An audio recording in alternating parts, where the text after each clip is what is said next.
Ça, c'est la Belgique durant le ramadan, mes amis. Les joueurs de football peuvent avoir 90 secondes pour couper leur jeûne et donc respecter à la fois leurs obligations sportives et leurs obligations religieuses. Et ça, mes amis, c'est l'Australie. L'Australie, comme tous les ans, et sa A-League de football respecte la pratique de l'islam et laisse aux joueurs le droit de faire un petit break pour couper leur jeûne et donc respecter leurs obligations sportives et leurs obligations religieuses. Et ça, mes amis, cocorico, c'est la France. La Ligue de football professionnelle a décidé de ne pas accorder de coupure pendant les matchs de Ligue 1 afin de permettre aux joueurs musulmans de rompre brièvement leur jeûne. Alors tu es musulman, tu joues en Ligue 1, tu pourras pas couper ton jeûne. T'aurais été en Belgique, t'aurais été en Australie, t'aurais été en Angleterre, t'aurais été en Allemagne, t'aurais été même en Pologne, t'aurais pu le faire, mais en France, non, au nom de la laïcité. Et t'as quand même des islamologues qui viennent te dire que la rupture du jeûne du ramadan sur un terrain de foot, c'est plus qu'une pause fraîcheur. En fait, en vérité, c'est carrément la radicalisation de l'islam de France. Mais oui, évidemment. Et cette même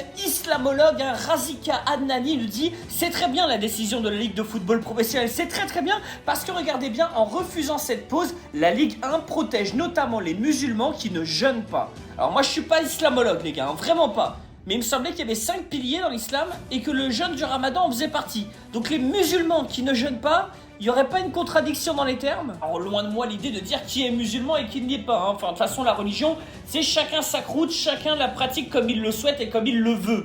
Mais de dire que j'interdis à des gens de rompre leur jeûne, ne serait-ce que pendant quelques instants, c'est pour préserver la liberté des autres, ça, c'est particulièrement tiré par les cheveux. Et des cheveux, j'en ai. Et il est quand même temps d'enterrer la laïcité d'extrême droite, mes amis, et de revenir à la loi de 1905, qui était une loi de liberté, mes amis. Bon courage à ceux qui vont survivre, et Ramadan Moubarak.